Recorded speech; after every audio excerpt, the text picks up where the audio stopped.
What's the story, Morning Glory? What is the word, Hummingbird? Thank you so much for clicking on my channel and for joining me for this review of Married at First Sight UK Season 7, Episode 22. This is part 2 of the home visits. So let's start off with Thomas and Adrian. So they're back in Liverpool. Now, Thomas and Adrian are both from Liverpool. Thomas still resides in Liverpool and Adrian moved out of Liverpool. So one thing, me as an American who doesn't know that much about the different cities in and around London, I think I'm very familiar with Liverpool because that's where the Beatles are from. And that's where people with the Scouse accent, that's where they're from as well. So that Scouse accent that sounds like the Beatles, that accent that sounds like Thomas's accent, that is a Scouse accent, I think, and those people come from the city of Liverpool. I like that Scouse accent. I like to hear Thomas talk.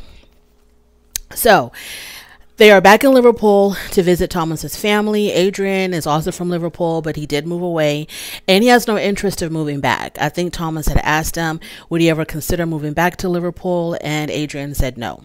He says, I don't mind visiting, but living here, no. So they meet up with two of Thomas's best friends and one of them got straight to it. I don't know how long they've been sitting at the table at the restaurant, but one of Thomas's friends got straight to it and she asked if Thomas and Adrian have been intimate. Thomas says no, because he's been respecting Adrian's boundaries, and the friends don't understand how you can really know that you get along with someone if you haven't shared a bed with them. Now, Thomas says, and his friends also say that he's an extremely sexual person. And so they're kind of surprised that he's lasted this long with Adrian without any kind of intimacy between them whatsoever. Later on, they have dinner with Thomas's parents. The mom is a very outspoken woman. Before Thomas and Adrian arrived, she tells her husband, Thomas's father, that she's going to speak her mind. And if she doesn't like Adrian, or if she doesn't like Adrian and Thomas together, she's definitely going to say it. She's not going to hold back. And her husband was like, I think you need to kind of hold back a little bit. You know, don't go too hard on them. So when Thomas and Adrian arrive, the mother questions why Thomas is not being affectionate. Why aren't they affectionate with one another? She made a comment to Thomas saying that you seem very reserved. You know, you don't seem like your normal self. And so why aren't you showing more affection? And so they say that, so the mother asks, is this a relationship or is this more of a friendship?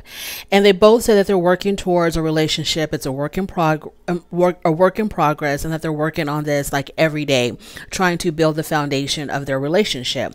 So the mom asks if Adrian really fancies Thomas. I think the mom even said, look at him and tell me, do you really fancy him? And Adrian begins to break down and cry. He gets really emotional.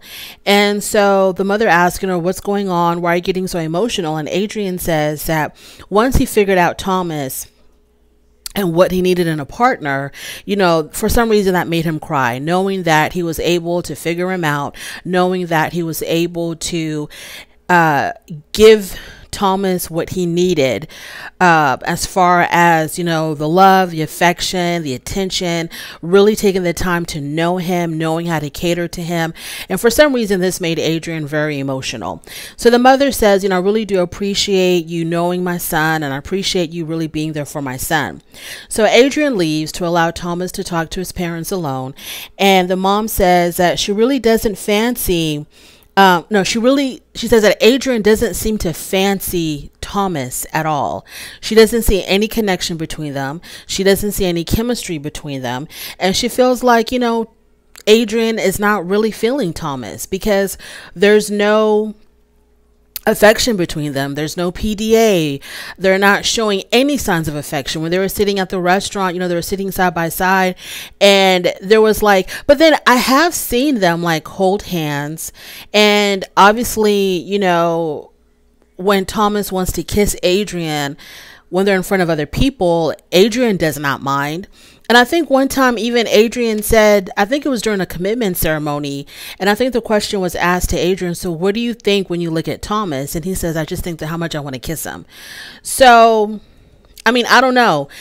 Maybe they're trying to show respect to the parents and not, slobber all over each other. They're trying to be very respectful to to Thomas's parents. But I have seen Thomas and Adrian be affectionate. Adrian doesn't cringe away from Thomas when Thomas wants to hold hands or when Thomas wants to put his arms around him in public. So I didn't understand what the mom was reading. I didn't get it at all. But the mom and the dad both say that Thomas needs to leave Adrian, and Thomas takes their opinion into consideration. Like, he's seriously thinking about it. I think the mom she was jumping the gun a little bit too much. This was her very first meeting with Thomas and Adrian. So for her to come to that conclusion, because y'all are not, displaying this exorbitant amount of PDA, she just automatically, passed judgment and said, yeah, this isn't going to work. This isn't the guy for you.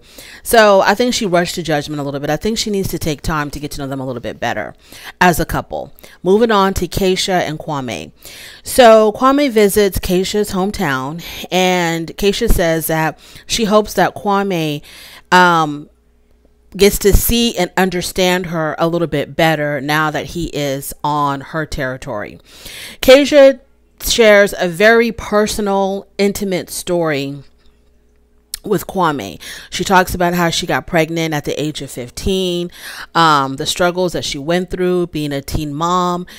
She talked about, finding her own apartment for the very first time, and, like, what a horrible place she used to live in with her and her child. So she was sharing a very personal story, a very sad story about her challenges in life and the things that she had to overcome. And Kwame just kind of made a joke about it, and he giggled and he joked about it, and it ruined the whole moment. And it made Kasia feel some kind of way that she's trying to connect with him. She's trying to share a very deep story about her past, and he just gave the absolutely most wrong response anybody can give at that moment. It was just extremely inappropriate. Like, he really wasn't even trying to take the time to understand what she was saying, why she was saying this. She was trying to open up to him, be vulnerable to him, and he just completely blew it off like it was some joke, and she felt hurt by that. So I keep thinking to myself, Kasia, this guy is just not that into you. I mean, he has been letting you know this since the beginning, that he's not that into you. You had to chase him for sex. You had to chase him down for that. You kept on pressuring him until he finally gave in. So he gave in, and now that's probably the only thing that, if y'all are still even doing that, that's probably the only way that you and him are even connecting. Y'all are not connecting on any other level, in any other way other than with your bodies. And I'm thinking to myself, Kasia, I know you're a strong, confident, independent woman who feels like I can do what I want with my body, with who I want, when I want. But that's great if this was like, like a friends with benefit type of situation, or a one night stand type of situation. You see a hot guy at a bar, at a club, and you just want to get it in with him just this one time real quick. Okay, fine, I get it. But this person is supposed to be your husband, and this person is to eventually, he's supposed to like fall in love with you and spend the rest of his life with you and be a father figure to your children and all this other stuff. And the only thing that y'all have connected is in the bedroom. Like, there's no other intimacy between the two of you. There's no other connection between the two of you.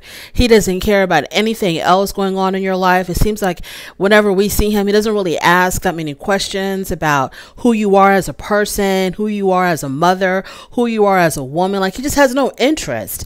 And I'm beginning to wonder if he even still has any interest in still sleeping with you. And so, Kasia, you just completely jumped the gun on this one. If Kwame wanted to keep his distance, he should have kept his distance. My personal opinion, I think that she thought if they connected sexually, that they'd be able to connect everywhere else. Like, she felt like she could use her sexuality to pull him in And maybe he would have been like, oh, wow, she's giving me her body. This makes me so happy. Let me get to know her better. But it backfired. It's like he doesn't care about getting to know you better. He just has shown no interest in your life at all. And so Kasia now is feeling some type of way. I wish Kasia would have slowed the hell down and allowed this man to keep his distance. And then if it didn't work out, it didn't work out. At least you didn't allow him to explore, the beauty that is Kasia's body. He doesn't even deserve that, but you already gave it away. Moving on to Jonathan and Sophie. So they visit Sophie's hometown and they hang out with Sophie's parents. Now, Sophie's dad wants his daughter to be with a man who is financially stable, financially well off, and can keep his daughter in the lifestyle that she's accustomed to. Because I think Kasia makes, decent money for herself. I think Jonathan, he is a carpenter, I think. So probably she may be making more than him because she works in corporate. So the father is really not feeling Jonathan at all. He doesn't think that Jonathan is on his daughter's level. So they have a sit down with her parents, and Sophie tells them about Jonathan's wayward mouth, how he says things real flippantly that ends up hurting people's feelings. And so the dad didn't like that. And so Jonathan tried to explain himself and defend himself and say, I was just giving my opinions. These are just my opinions. He gives the example of telling Sophie not to work out too hard because he doesn't want her to bulk up and look like a man. And he says, but he does say, I realize I was wrong. I shouldn't have been talking like that. I'm learning, and she's helping me learn more about myself and about the things that I say and how they affect people. So it seems like, okay, good. You admit that you were wrong and you're trying to fix it. Wonderful. And so then they talk about finances and kids. And Jonathan made the mistake of saying that he was willing to be a stay-at-home dad. And the reason why I said it was a mistake, not because I think it was a mistake. I see nothing wrong if a couple have that agreement that the man stays home to rear the children and the woman is the one that makes the money. If that's what y'all want to do, if that's what makes your household work, go for it. But he made that mistake because I don't think her dad liked that at all. And I don't think Sophie had ever agreed to that. I don't know where he got that from, that Sophie was down with that. And so Sophie was like, no, I don't think I've ever said that, or something to that effect. And so the father says, look, if you're planning on having children, you're going to need a lot of money. Okay, you need to bring in a lot of money if you're planning on having children. So the dad is not playing around. The dad says, nope, I don't think this is the guy for my daughter. They're not a good match. The dad is not happy, not pleased with Jonathan at all whatsoever. But I think Sophie's got like a soft spot for this guy. Moving on to April and George. So they go to South London to visit April's hometown. I don't know why, y'all, but I'm not really feeling April. I'm just not feeling this girl at all. And I don't know why. I think that she doesn't have much of a backbone. And I think that she loves to play the victim.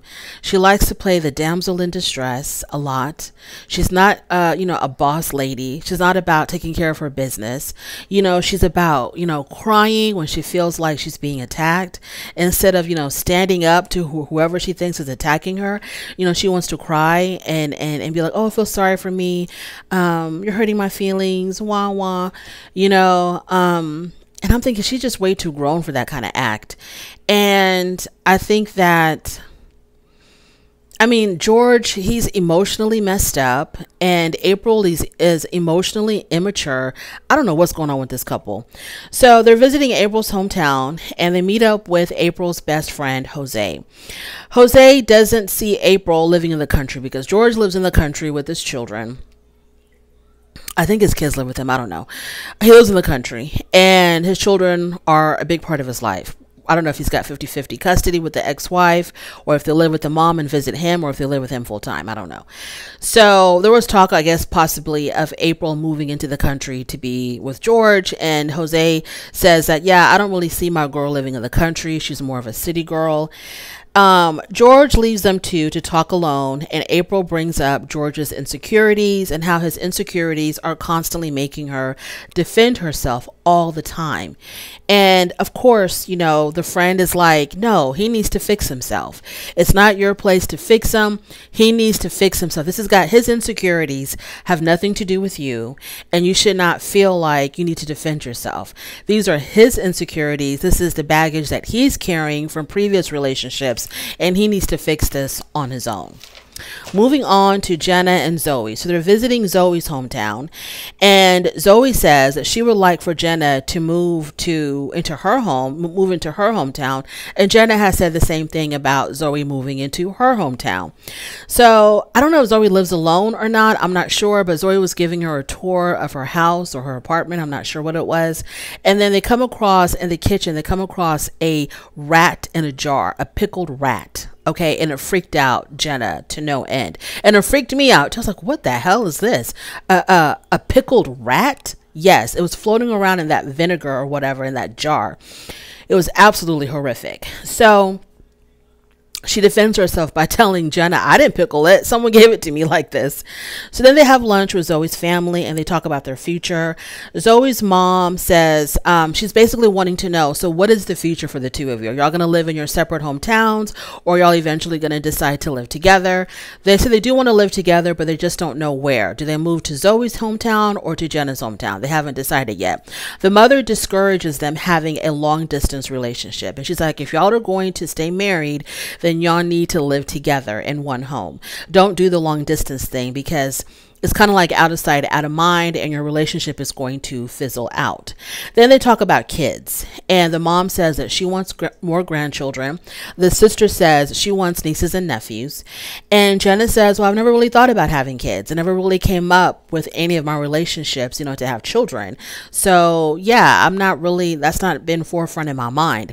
Zoe does want to have children, so they have to figure that out. So they have to figure out where they're going to live. They have to figure out if they want kids or not.